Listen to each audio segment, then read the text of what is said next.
Welcome to A Moment of Bach, where we take our favorite moments from the composer's vast musical output, just a minute's worth or even a few seconds, and show you why we think they are remarkable. We are your hosts, Alex and Christian Giebert, and today's moment comes from the Mass in B minor, the movement Et incarnatus est.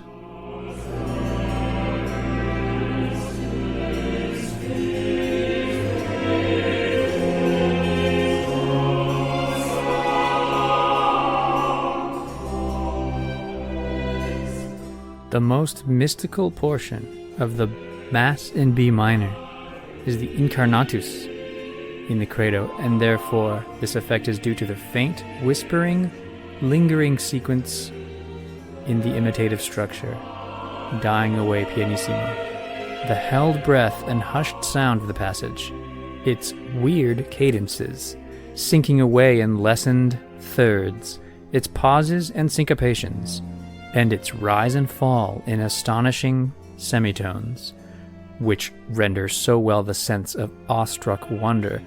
All this serves to express the mysterium by way of intimation rather than in forthright utterance.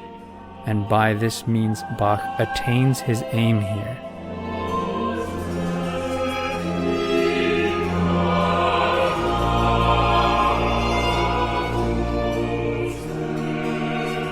This quote comes from The Idea of the Holy by Rudolf Otto.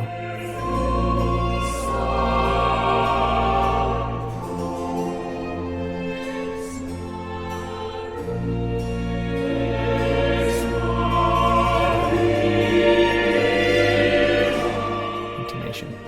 Yeah. Intimation, yeah. It seems like To intimate something. Yeah, to intimate something, like to let in on something secret or something intimate, right? Mm-hmm. The book is like a mystical, transcendent exploration of Christian religiosity. It's kind of hard to describe, but he does directly quote this movement, Et incarnatus est.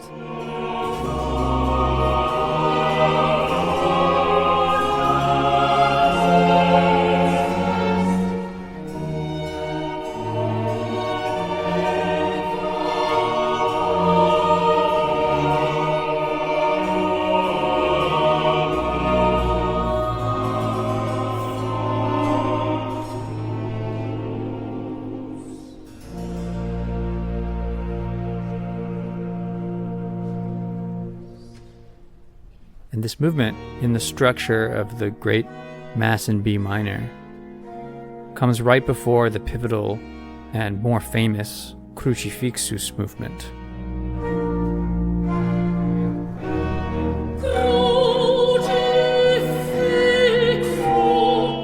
The text here is that Christ was embodied in flesh from the Holy Spirit of the Virgin Mary and was made a human being. It's part of the Creed, the Nicene Creed, which is the largest part of the Mass in B minor and the Mass Ordinary. It happens right before Christ's death is mentioned in the Creed, but most notably, it's a newly composed piece by an older Bach. Whenever we do these dives into the movements of the Mass in B minor, I always think, okay, we're going to look up what cantata this came from, because Bach loved to recycle his older work. In the Mass in B minor, that was actually the aim of it, to showcase his best vocal music, his best aria writing and choral writing all in one place, but rearrange that music into the Latin text of the Mass, and make this giant piece out of it. And so I was thinking, I can't remember which this was, which piece was this from, which cantata was this from. It's not from any of them. It's not. Right. I was thinking of other ones. Crucifixus is. It is, yeah. That's fine in Klagen, Sorgensagen, I think. Sorgensagen, yeah. Oh, yeah. And then you look into this one and you realize that not only did he newly write this for the Mass in B minor, but it also used to be the text he just included in the previous aria. So he now has singled it out and wrote new music for it to extend the Mass in B minor and to further his sort of proportional aims for the credo, because everything had to be in a sort of balance for him. Oh, that makes sense now, why that previous movement sometimes has like that appendix text where it includes this text in the end of it. Mm-hmm. That's the reason.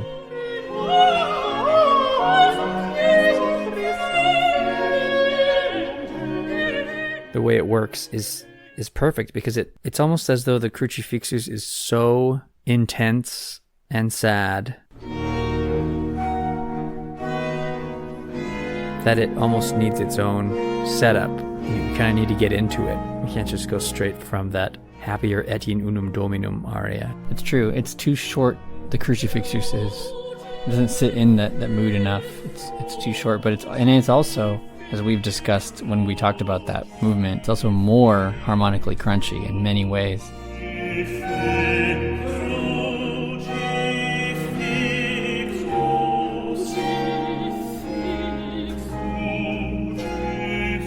And it's more so than this one. Although this one has some, I would say that Crucifixus, which follows this, has much more harmonic tension.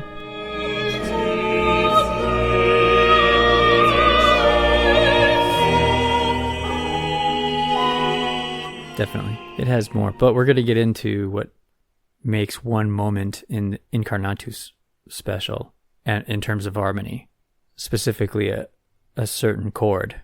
Now, this quote from The Idea of the Holy, the idea of using this quote comes from our listener and patron, Dr. John Gardella. In this book, this part of the Mass in B minor is mentioned in a paragraph that describes music as not able to give a positive way to express the holy, which is sort of the thesis of this book's exploration of mysticism, because only silence can do that, and music isn't silence. But he then does go on to praise the Mass in B minor, and especially the Incarnatus, which he says the Incarnatus, we're calling it et incarnatus est, which is its first actual line of text. I find that to be very fascinating because we've talked about silence before as a means of contrast. I don't think he means here like the silences of 5 seconds or 10 seconds between movements, but rather the profound implied silence of the weight of the text, which is Christ having to become human in order to save humans. Yeah, I mean, there's also like the absence of choral singing could be a type of silence where there's just the instrumental sections between. In other words, like the way this text is split by Bach, and he was made man, born of the Virgin Mary, and then there's a little bit of instrumental interlude before we get another exposition of that text, and then we get another moment to ponder it before we get the final line, and was made man. Yeah, the structure is very deliberate, straightforward, and not too long. You know, this was almost certainly Bach's final vocal composition. Yeah, I guess that makes sense, because this is all compiled pretty late in his life, and he wrote this, as you said, separately or specifically for this work. It seems like he wrote it in late 1749, December, maybe a little bit in January 1750, which is the year of his death. It begins in the entire Mass's home key of B minor, a very weighty, pulsating introduction with unison violins. Looking at the score, you see that 2 violin parts are notated here, but they're playing the same. So why doesn't it just say violin 1 and 2? And the answer to that comes at the end. And then immediately following is a just devastatingly beautiful arpeggio of et incarnatus going down in all of the 5 voice parts here.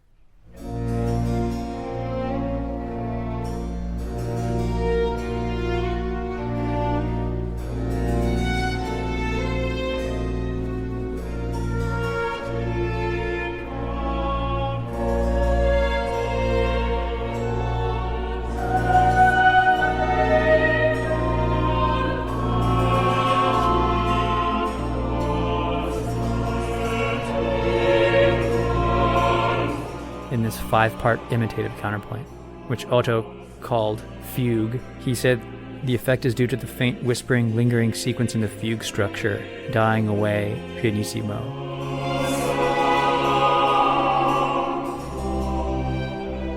I paraphrased, and I'll call that instead imitation. I wouldn't say it's full-on fugue. The terminology doesn't matter too much. As you say, Alex, there is a opening counterpoint section of that motif of falling down, of Christ coming down. That was already present in the very sighing, sad violin parts, but also a strange mystery to it. Weird, even, as the translator of that book used as an adjective.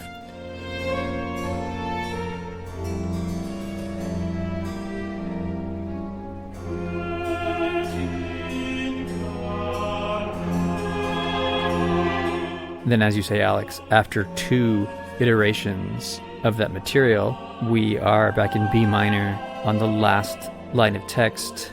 Et homo factus est, and the text is, and was made a human being. It really starts to move in a different direction at the end, harmonically. And it builds. And melodically. It starts to go up. The arpeggios go up in the top 3 voices. Yeah. And of course the bass line is like moving up. Mm-hmm. Like before that final falling 8th note thing in the bass, it does move up. It starts to, the harmonic rhythm, it's such a remarkable last 8 bars. Yeah. What happens when it gets to the peak is then the bass continuo takes on the violin line. And as Christ is becoming human, it goes all the way down to the bottom. And it's echoed by the violin 2 and then the violin 1. The strings that have been playing together the whole time. And finally, just for the last 4 measures, are split in this echo.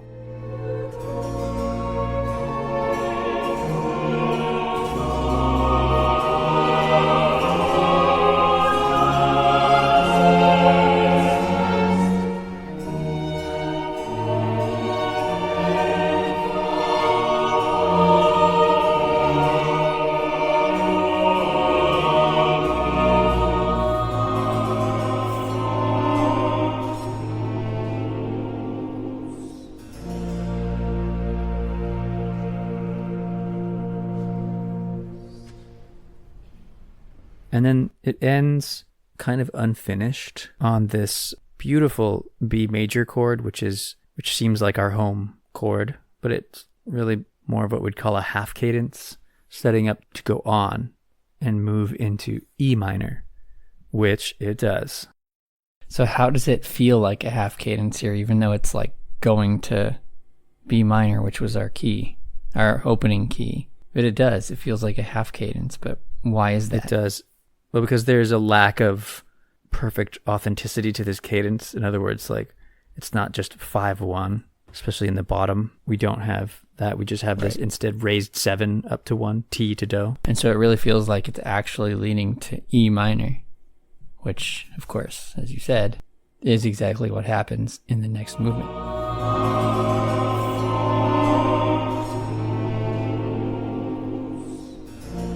So in other words, the entire thing is a setup to the Crucifixus, which is the actual death of Christ. Which is kind of profound if you think about it. He built this movement. He already had the music to the Crucifixus, although he altered it a lot.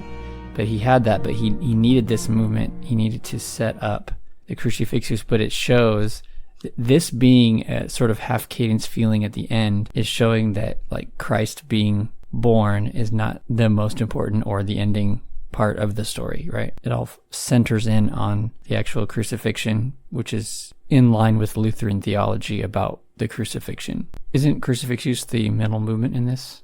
And that's kind of one of the reasons why he added this movement, is to make sure the movement numbers were right in that way. Yes, it is. He was really big on that. Of the 9, it's number 5.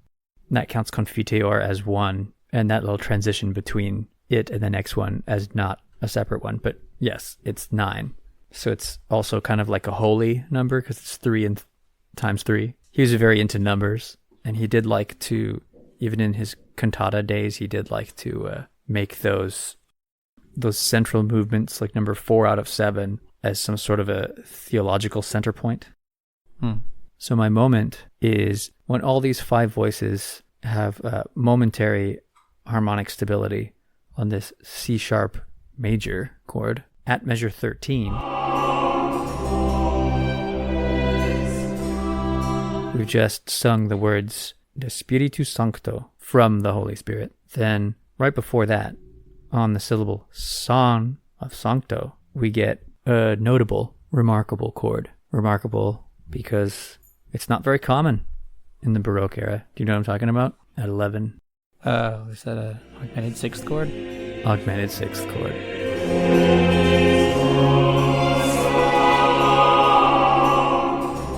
The German augmented sixth, right? If you're taking beat 2 to be, yeah, I'd say that's the most. I think it is, because the G sharp is like an anticipation, so I don't call it a French augmented. Well, it'd be Italian because of the G sharp's passing tone. It would go down to the right. F I guess sharp. my point is I don't think the G sharp or the F sharp are that functional there. Yeah, it is funny how these are named. By the way, I don't think there's any really good reason why we're calling a certain type of this chord German or French or Italian, except for that's just the names that music theorists have arrived at, and it hardly matters. But what matters is the top note and the bottom note here. This note going down. Mm-hmm. Yeah. To go in a minor key, the bass line moving from 6 to 5. 6, 5. That's very normal. It's basically how you get back to your home key. But the trick here to make it extremely dissonant and very stretchy is to take the top note and push it up by one semitone, by one half step. You normally would have on the bottom sancto, on the top sancto, forming the interval of a 7 and then 6, and then it goes back up and they become octaves. But here we have tu sancto, and that's making the bottom and the top have an interval instead of a major sixth. The interval is now a very strange augmented sixth. And the effect of this chord is very strange and powerful.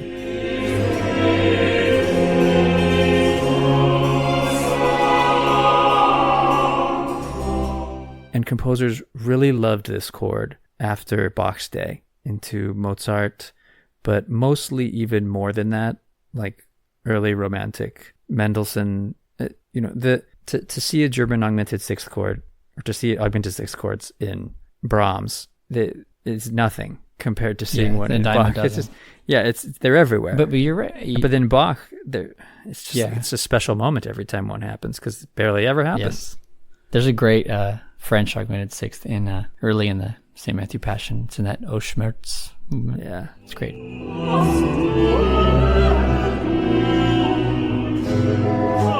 The reason why composers used to like to use these types of chords later in the Romantic era is because they served as like pivot points for modulations really easily.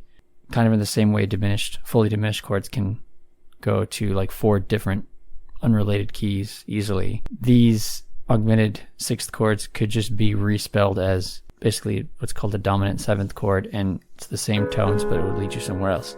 If Bach did that here, this would lead to G, which would be pretty far away from where he's headed, which is F sharp.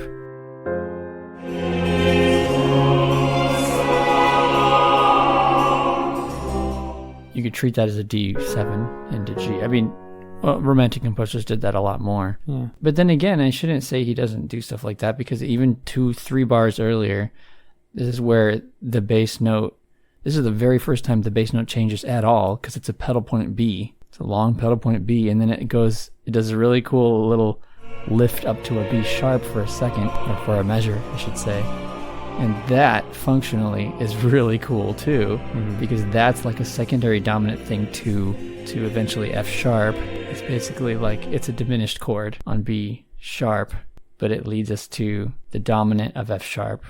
Anyway, not to go too into specifics, but it ultimately winds its way around to the chord that you're talking about, that German augmented sixth that leads us finally down to the dominant of F sharp at the resolution there.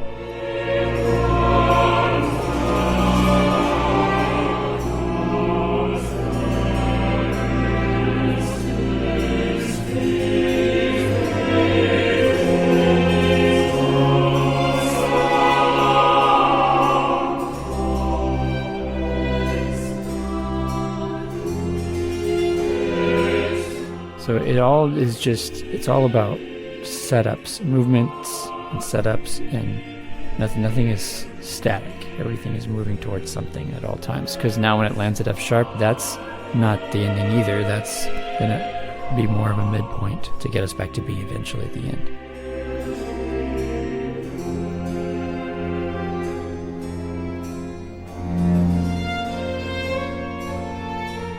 The book mentions its weird cadences, and this is what it's talking about. This one, German augmented sixth, as he wrote, it renders so well the sense of awestruck wonder. All this serves to express the mysterium by way of intimation rather than in forthright utterance. And by this means, Bach attains his aim here.